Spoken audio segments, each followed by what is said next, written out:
a lot of companies are now caving into pressure from RFK Jr. And changing their products entirely. So PepsiCo is now making their products, some of their products, without certain ingredients that are artificial. And this impacts both the Cheerios brand and the Doritos brand. So RFK Jr. has been on a kick about removing artificial dyes from the American diet, which I think is fantastic. I have some disagreements with him on vaccines, but I think this aspect is actually a really worthy goal. We should do everything we can to minimize the artificial and deleterious ingredients from the American food supply. I think that's a no-brainer. Why wouldn't she get on board with that? I mean, I'm obviously in favor of doing something about all the various chemicals and ingredients that are used in like the processed foods that people buy. But I think that, you know, the obesity crisis in America runs a lot deeper than that, right? It does, yeah. I think it has to do with pharmaceutical drugs that are overprescribed. I would like to see him have a more robust, comprehensive approach to this. Great, the artificial dyes is a great place to start. I would actually like to see him do more, though. Yeah, I think that's the lowest hanging fruit. Yeah. Yeah, I think right now his North Star, his only concern right now is basically dismantling vaccines. That's his only concern, and everything else is just tangential for him. I'm just trying to describe I'm an his outlier mindset. here. I want to see more of that. Yeah. I don't care as much about, which made me laugh when the producer sent topics and said, Pepsi gets naked with RFK Jr. I'm like, oh, we could have some fun with that, considering Olivia Newt's doing her press tour right now. Is she selling a book? Yes. Oh, thank God I didn't know about it. That woman, man. Are you not going to have her on? Oh my gosh, I'm sorry, I probably shouldn't say that. I have a little bit of a soft spot for her, which I might known her for years too. I mean, Yeah. she was always kind to me when she was at the White House when a lot of people weren't in the White House press pool, right? She always made a point to come and say hello, and you know. Is she selling a memoir on her time with RFK Jr.? That's hilarious. I don't know if I'd go in that direction, to be honest with you. I think it's probably a mistake to do that, but whatever. Anyway. I think it's a mistake. Yeah. Anyway, getting back, I want to see, I'm a mom. I am very conscious about the foods that I give my children. I always have been. I was on the MAHA train before there was an official MAHA coalition, and that was something that I was always sort of different about me. Everyone knows I'm a Republican, you know. That was different about me and other conservatives. I always said I had a liberal diet. I loved living in Los Angeles when I did, and I could walk down the street to the end of the block and get my wheatgrass shot and my E3 Live and my cacao smoothie. And I implemented that when I had children. What also set me on the vaccine thing, though, is that when I had my child in 2016, my first child, my son, within 24 hours, I had been passed out from a C-section, an emergency C-section. I was asleep. My husband was awake, thank goodness. The nurse comes in and starts to take my son to get a Hep B shot. And my husband, because he's kind of dry and funny, was like, I don't think he's going to be a sex worker or taking intravenous drugs anytime in the near future. Why is he getting a Hep B shot?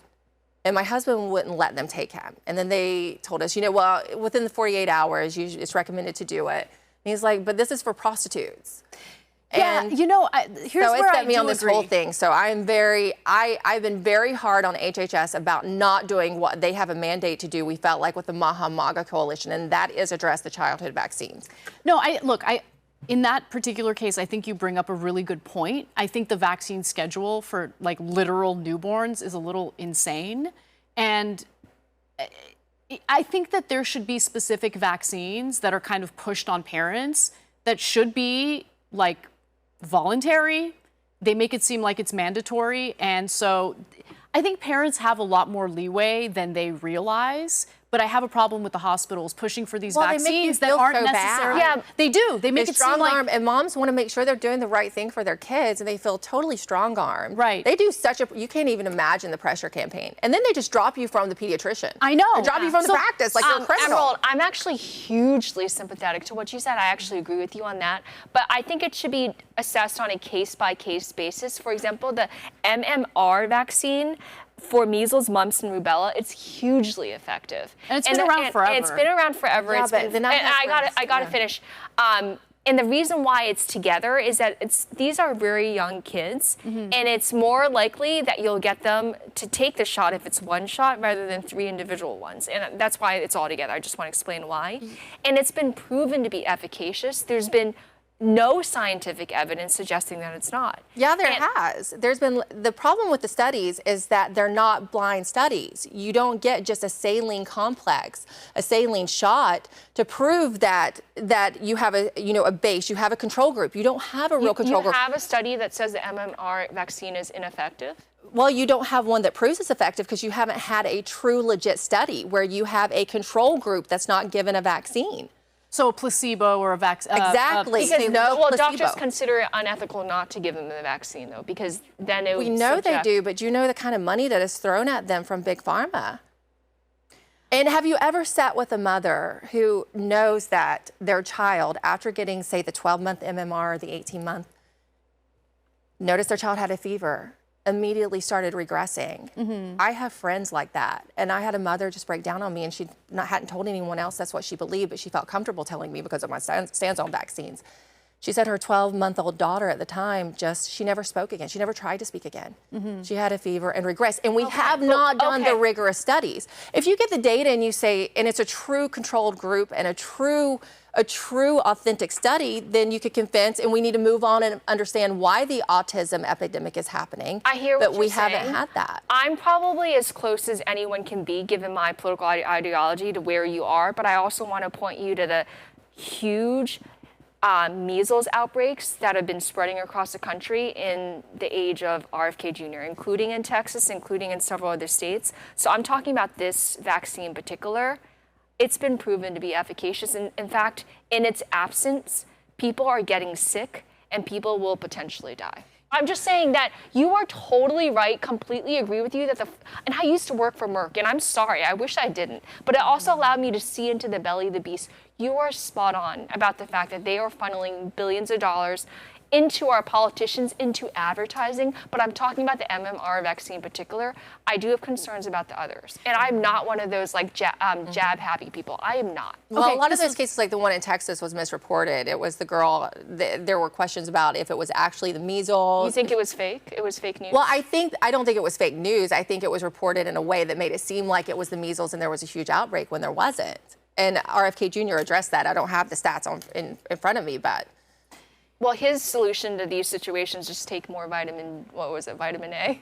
Look, okay, real quick, let me just get this out. The point I wanted to make was there have been some studies showing a correlation, not necessarily causation, but showing a correlation in the increase of autism cases with the fact that people are having children way later in life, right? And so the longer you wait to have kids, you know, if you're a man, your swimmers might be a little whatever. Like, so I'm open to the studies that show like a direct connection.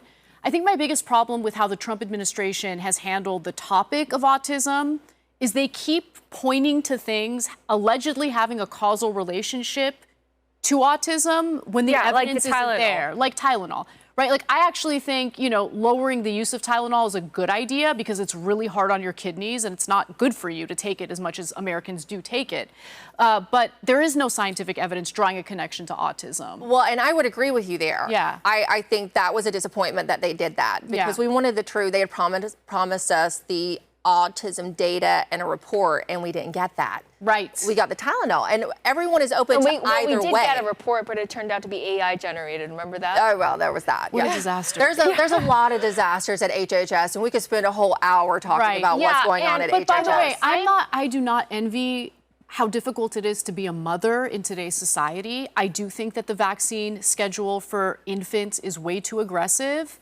And look, the thing that sucks the most is how do you make the right decision for your kids? Like, we're not all experts on vaccines, and there's a lot of like information, misinformation, a bunch of crap out there. And anyway, I just want to say I have a lot of empathy for what it's like to be a mother. That we're having a conversation about it now, whereas you couldn't before. I mean, when I had my kid in 2016, my first child, I was even my family thought I was crazy. You know, they were not happy about it.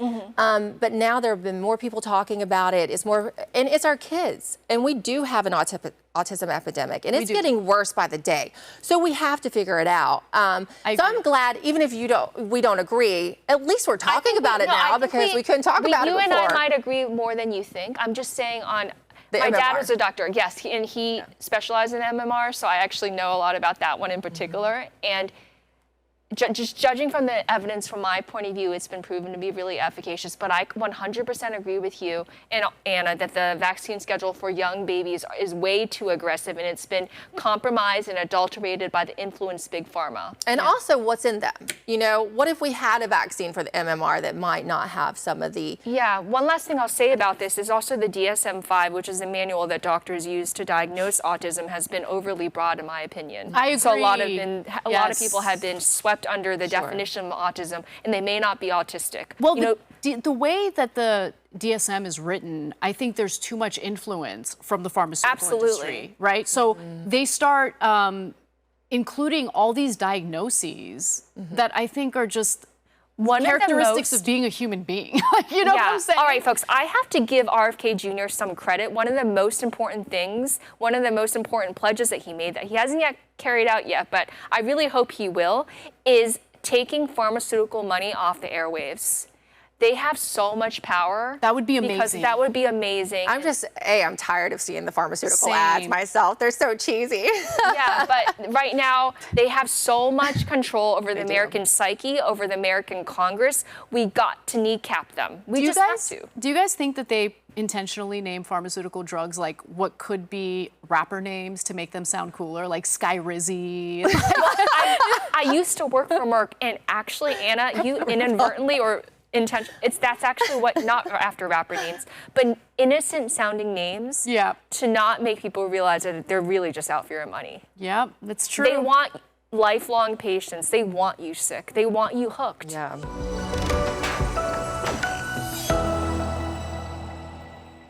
Hi everyone, I'm Lindy Lee. If you like this clip, please go to YouTube, look for Her Take, and subscribe. You won't regret it.